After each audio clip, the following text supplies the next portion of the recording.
ससुराल की पहली शादी। बहू नहीं, एक काम वाली लाए हैं ये लोग, ये करो वो करो, 2 हाथ है मेरे 10 नहीं है। कितनी खुश थी मैं मायके में।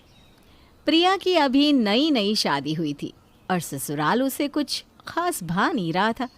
रोज की तरह प्रिया रसोई में काम कर रही होती है, तभी सीमा प्रिया को आवाज लगाती हुए कहती है, अरे बहू चाय पिलाएगी कि बाहर से पी आऊं? काश कह पाती कि बाहर से पी आओ मम्मी जी, पर कह भी तो नहीं सकती। गलती हो गई मेरी, जो मम्मी की बात मानकर करण को हाँ कर दिया था। वरना उस सौरव से शादी हुई होती तो नौकर चाकर आगे पीछे घूमते मेरे। अरे बहू चाय पिलाने का इरादा नहीं है क्या? लो मम्मी जी, आ गई मैं। लगता है आज गले से खून निकाल कर ही मानेंगी आप। लीजिए आपकी चाय और गुस्सा शांत कीजिए, वरना तबीयत बिगड़ जाएगी। तेरी सास किसी के लिए एक बूंद पसीना खर्च नहीं करती बहू। ऐसे चिल्लाने से इसे तो ताकत मिलती है। इसे कुछ नहीं होगा, जरूर हम बहरे हो जाएंगे। अरे चुप करो जी। पहले तो तुम्हें यही बोली मीठी कोयल की कोक लगती थी और आज इसी आवाज से बहरे हो रहे हो तुम। मैं ही काम आऊंगी और कोई काम नहीं आएगा, समझे? पापा जी तो मजाक कर रहे थे मम्मी जी, है ना पापा जी? देख मेरी बहू कितनी समझदार है, ये समझ गई पर तू नहीं समझी। तभी अपने कमरे से चेहरे पर फेस मास्क लगाए पायल वहां आती है। ये अच्छा किया पायल बेटी, चेहरे की जितनी केयर करेगी उतना ही अच्छा है। कल तुझे लड़के वाले देखने आ रहे हैं, चेहरा जितना खिला खिला दिखे उतना अच्छा। हाश जान छूटे, जल्द से जल्द पायल की शादी हो जाए और मेरा काम कम हो। कुछ देर बाद पायल अपना फेस मास्क उतार कर आती है। उसे देखकर सीमा चीख पड़ती है, अरे ये चेहरे का क्या किया तूने पायल? पूरा चेहरा जल गया है तेरा। लड़के वाले तुझे ऐसा देखेंगे तो ना कर देंगे। अरे बहू देख ना। रसोई से भागती हुई प्रिया वहां आती है और पायल का चेहरा देखकर घबरा जाती है। ये क्या हो गया? ऐसे तो रिश्ता कट जाएगा दीदी। हे भगवान, मैं अभी चंदन का पेस्ट लगाकर पायल दीदी के चेहरे पर लगाती हूँ। टेंशन मत लीजिए, ये ना वो फेस पैक की एलर्जी होगी। मम्मी जी सब ठीक हो जाएगा। प्रिया रसोई में जाकर अपनी माँ को फ़ोन मिलाती है। क्या हुआ बेटा, सब ठीक तो है? खाक ठीक है मम्मी, ये अच्छी बहू बनने का ड्रामा मुझसे और नहीं होता। तुमने तो कहा था ना कि ननद का क्या है बेटा, 1 महीने में अपने घर चली जाएगी। अरे पूरे 6 महीने होने को आए शादी को और ये तो मेरी छाती पर मूंग दल रही है। कभी पायल के लिए ये करो, कभी वो करो। अपना सारा मेकअप इसे देकर रखा है ताकि ये सुंदर दिखे और इसकी शादी हो, पर ये बेवकूफ़ अपना चेहरा जलाकर बैठ गई है। वो चंदन का पेस्ट कैसे बनाते हैं, बताना जल्दी। हाय मेरी फूल सी बच्ची, कितना काम करती है। ये तेरे पापा की बात सुनकर ना मैंने गलती कर दी। उन्होंने कहा था इकलौता बेटा है, बेटी की भी शादी की बात चल रही है, प्रिया बड़े चैन से रहेगी। इससे अच्छा तो वो सौरव था। तेरे पापा ना किसी काम के नहीं। चल तू लेप बनाने की रेसिपी लिख और इस बार अपनी ननद की शादी करवा ही देना। हाँ मम्मी, ऐसा मिश्रण बताओ कि दुनिया की सबसे सुंदर लड़की पायल ही लगे। तभी वहाँ सीमा आ जाती है और प्रिया के सर पर हाथ फेरते हुए कहती है, कितना प्यार करती है तू पायल से। भगवान सबको तुझ जैसी भाभी दे। प्रिया के लिप से पायल का चेहरा ठीक हो जाता है।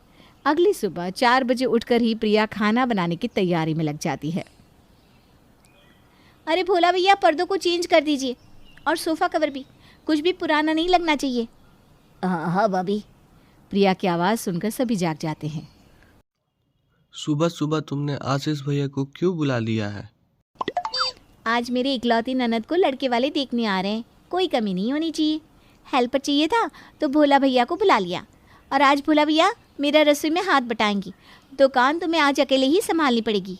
बड़ा लकी हूँ मैं जो तुम इस घर में आई हो। हाँ भैया, भाभी ना मेरी बड़ी फिक्र करती है। अरे पायल, तुम क्यों उठ गई? 8 घंटे की नींद नहीं हुई तो डार्क सर्कल आ जाएंगे तुम्हें। जाओ रेस्ट करो। आप सभी भी सो जाइए, मैं सब देख लूँगी। प्रिया सारी तैयारियां अच्छे से कर देती है। दोपहर के खाने के वक्त लड़के वाले आते हैं। जाओ बेटा, मेहमानों के लिए नाश्ता लेकर आओ। पायल रसोई में जाकर प्रिया का बनाया खाना बाहर टेबल पर रख देती है। सब कुछ पायल दीदी ने बनाया है अपने हाथों से। सुबह 4 बजे से काम कर रही हैं बेचारी। ये सोफ़ा, पर्दे सब हैंड स्टिच्ड है। बड़ी टैलेंटेड है पायल दीदी। वाह, खाना तो बड़ा लजीज है। और पर्दे तो बाजार के लगते हैं, क्या फिनिशिंग है। लगेंगे ही, मार्केट की तो है। और बताओ पायल, तुम्हें क्या पसंद है क्या नहीं, क्या सोच है तुम्हारी? पायल नज़र झुकाती है और अपने हाथ पर लिखे आंसर्स को पढ़ना शुरू करती है। मुझे वो हर चीज़ पसंद है जो मेरे मायके वालों को पसंद है, और जो इन्हें ना पसंद हो वो मुझे नहीं पसंद। और शादी के बाद मेरी पसंद वही होगी जो मेरे ससुराल वालों की पसंद होगी। वाह, क्या संस्कार है। पायल के जवाब सुनकर सीमा हक्की बक्की रह जाती है और फुसफुसाते हुए रमेश से कहती है, ये इसे इतना अच्छा बोलना कहाँ से आ गया? अरे भाग्यवान, सारे सवालों के जवाब प्रिया ने उसके हाथों पर पहले ही लिख दिए थे। बस तुम्हारी बेटी ने देखा और चपर चपर बोल दिया। हमें तो ये रिश्ता मंजूर है।